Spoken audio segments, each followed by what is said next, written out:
Israel Hamas संघर्ष अब किस मोड़ पर पहुंच चुका है? जी देखिए, इजराइल हमास का जो अभी है, अभी भी साउथ गाज़ा में ही इजराइल फोकस्ड है। वहाँ पर जो खान यूनिस का इलाका है, वहाँ पर वो अपनी आर्टिलरी शेलिंग टैंक्स भी ले गया है वहाँ पर, और एयर अटैक भी उसका वहाँ पर जो पिन पॉइंटेड टारगेट्स हैं उन पर चल रहा है, हेलीकॉप्टर ड्रोन्स के द्वारा भी। और इजराइल ने इसी बीच में ये भी जो यूनाइटेड नेशंस रिलीफ जो एजेंसी है वहाँ पर पैलेस्टीनियंस के लिए, उसको भी UNRWA को भी उसने ब्लेम किया है कि अक्टूबर जो 7 में हमास ने जो अटैक किया था इजराइल में, उसमें इसके भी UNRWA के भी जो एजेंसी है उसके भी कुछ लोग इन्वॉल्व थे, जो उस अक्टूबर 7 में जो हमास ने अटैक किया था इजराइल के ऊपर। तो ये कुछ चीज़ें जो लेके इजराइल चल रहा है, और इस वजह से स्वीडन और करीब 8-9 करीब 10 देशों ने जो है यूनाइटेड नेशन जो RWA एजेंसी है उसको एड देना बंद कर दिया है। उन्होंने कहा है कि जो और एजेंसीज हैं जो पैलेस्टीनियंस के लिए काम कर रही हैं वहाँ, उनको हम एड देंगे जब तक कि ये एजेंसी अपने आप को क्लियर नहीं करती इस जो इजराइल ने उसके ऊपर इल्ज़ाम लगाया है वहाँ से। और इसी बीच में जो फ़लस्तीन ने, या जो खबर उसमें आई है न्यूज़ में, कि इजराइल के स्पेशल फोर्सेज ने डॉक्टर्स के ड्रेस में जाकर के जेनिन के हॉस्पिटल में अटैक किया, जहाँ कि उन्होंने आई थिंक 3 जो है मिलिटेंट्स को मार गिराया है। उनका कहना था कि मिलिटेंट्स हॉस्पिटल्स और जितने भी ये रिफ्यूजी कैंप्स हैं उनके अंदर, उनके नीचे अपना हेडक्वार्टर्स बनाए हुए हैं, वहाँ रह रहे हैं और वहाँ से जो है वो संघर्ष बढ़ा रहे हैं। अभी अगर देखा जाए तो हमास अभी दबा नहीं है, उसको पूरी तरह से इजराइल, पूरी तरह से क्या मैं कहूँगा, बहुत ज़्यादा अभी तक इजराइल दबा नहीं पाया है, क्योंकि अभी भी नॉर्दर्न गाज़ा में भी धीरे धीरे हमास एक्टिव हो रहा है। जो उसके स्लीपर सेल्स थे वहाँ पर, जिसको छोड़ के इजराइल आगे बढ़ गया कि वहाँ तो हमने कब्जा कर लिया है, आगे बढ़ गया, वो अभी भी एक्टिव है। वो इनके ट्रुप्स के अगेंस्ट इजराइल के, और इजराइल के ऊपर रॉकेट फायर अभी भी कर रहे हैं छिटफुट। और सदर्न गाज़ा में तो हमास अभी भी है। पिछले कुछ दिनों में किसी भी हमास के मेजर जो बड़े नेता हैं उनके ऊपर कोई ऐसी खबर नहीं आई है कि उसको इजराइल ने मार गिराया हो। कितने इजराइल का था कि उन्होंने हमास को समूल नष्ट करना है,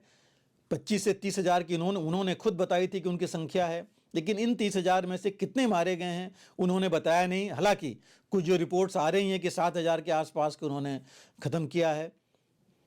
जबकि न्यूज़ में तो सिर्फ यही आ रहा है कि 26,000 सिविलियंस पैलेस्टीनियंस मारे गए हैं, जिसमें 60-70% औरतें और बच्चे हैं। ये जो चीज़ें हैं, मानवीय जो चीज़ वहाँ पर हो गई है, ह्यूमैनिटेरियन जो प्रॉब्लम आ गई है, लोग मर रहे हैं, तो उनकी दवाइयाँ नहीं है, खाने पीने की चीज़ें नहीं हैं, पानी तक नहीं है, जो ऐसी चीज़ें हैं आम लोगों की डेली की, उसके ऊपर जो है बहुत ज़्यादा लोग दुनिया के जो है वो कंसर्न्ड हैं इस बारे में कि ये नहीं होना चाहिए। और जहाँ तक इजराइल का है, वो अभी भी अपने निश्चय पर तो कायम है। नेतन्याहू तो वही कह रहे हैं कि उनका एम अभी भी वही है। 2 नेशन जो थ्योरी है, सॉल्यूशन है, उसको मानने को तैयार नहीं है नेतन्याहू, जबकि उसके लिए बाकी सारी दुनिया कह रही है। भारत ने भी वही बोला है, अमेरिका भी वही कह रहा है, जर्मनी ने तो यहाँ तक कह दिया है कि वो तो पैलेस्टीनियन स्टेट को रिकॉग्नाइज करने की तैयारी में है। तो ये जो है थोड़ा ऐसी एक चीज़ है जिसके ऊपर माहौल अभी भी उस तरह नहीं हो पाया, इजराइल में अभी भी नहीं हो पा रहा है। और इजराइल में देखिए नेतन्याहू अभी भी प्रेशर में है, खासकर राइट विंग के जो उनके सपोर्टर्स हैं, राइट विंग सपोर्टर्स उनके कैबिनेट में, उनके जो है, क्योंकि वो चाहते हैं कि जो चीज़ लेके आगे बढ़े हैं अपना एम, उस एम को जो है लेके चलना है जब तक कि हम उसमें पूरा ना हो। गाज़ा पर कंट्रोल होना चाहिए, हमास नष्ट होना चाहिए और दोबारा ये चीज़ होनी नहीं चाहिए। और जैसे हम कह रहे थे, हमास को समूल नष्ट करना भी इतना आसान नहीं है, क्योंकि हमास कोई आर्मी तो है नहीं, उसका कोई बेसेज है नहीं कि उसको जो है ख़त्म कर दिया। वो गुरिल्ला ग्रुप्स हैं, टेररिस्ट ग्रुप्स हैं, तो वैसे ही रहेंगे, ऐसे ही घूमते रहेंगे, पता नहीं लगेगा, जैसा अभी हो रहा है।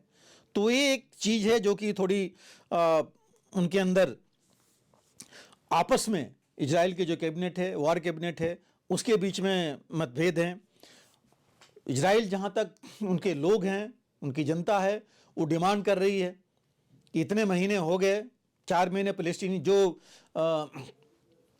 उनके हॉस्टेजेज हैं उनके बारे में कुछ नहीं हो पाया, रिलीज नहीं हो पा रहे हैं। तो ये जो है चीज़ें नेतन्याहू के विरुद्ध में जा रही हैं, जो कि उसको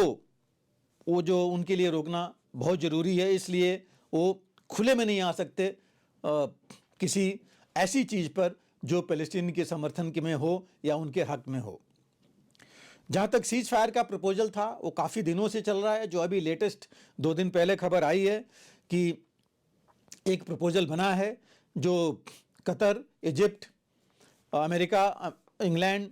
और उसमें तीनों के, इनके इजराइल के भी मोसाद के चीफ गए थे, अमेरिका के विलियम बर्न्स थे जो CIA के डायरेक्टर हैं, और अभी जो है कल इनके हमास के चीफ वो भी जो है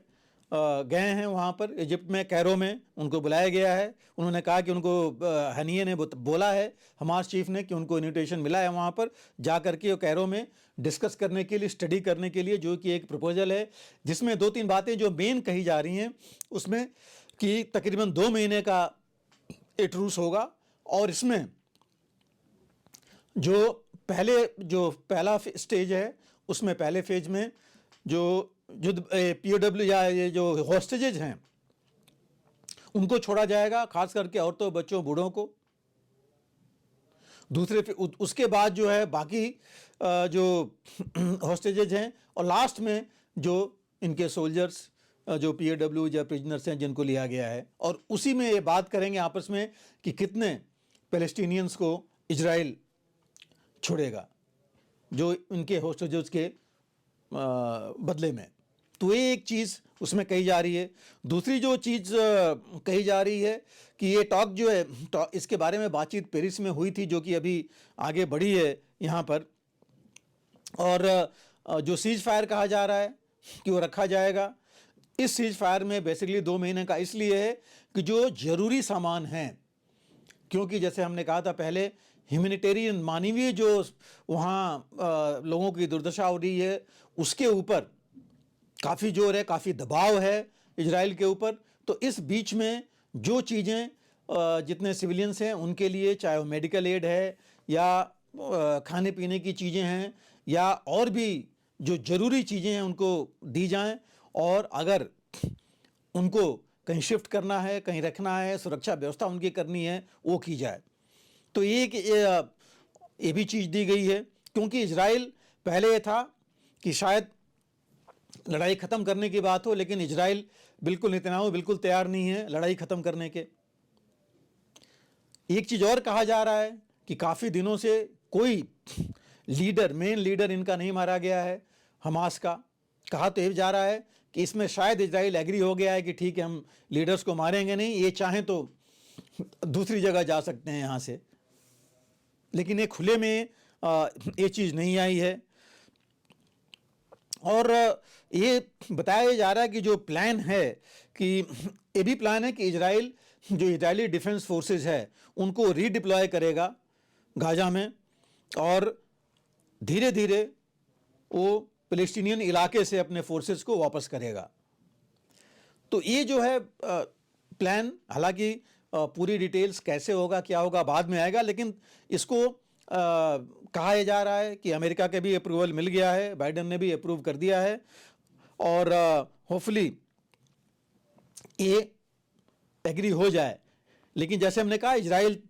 हर एक चीज़ नहीं मानना चाहता है,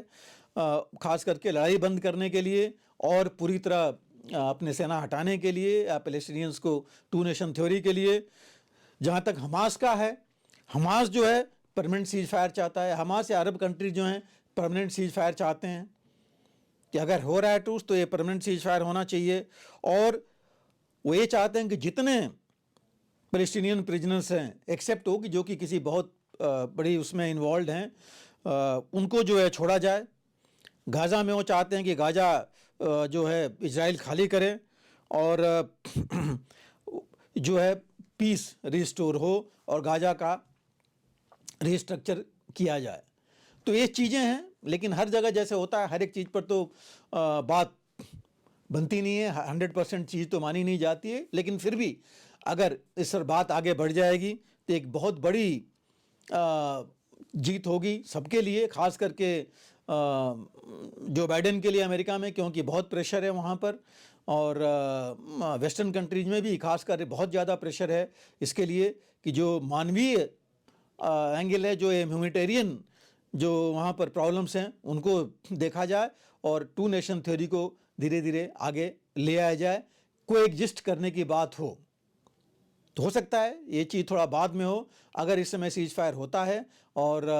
जितने वहाँ पर अभी कठिनाई हो रही है आम लोगों को वो दूर हो जाए तो एक बहुत अच्छी पहल होगी। अगर आप भी लेना चाहते हैं देश दुनिया की तमाम जानकारी तो आज ही सब्सक्राइब करें हमारे चैनल को। साथ ही नीचे दिए बेल आइकन को जरूर दबाएं ताकि हर अपडेट आप तक पहुंच सके।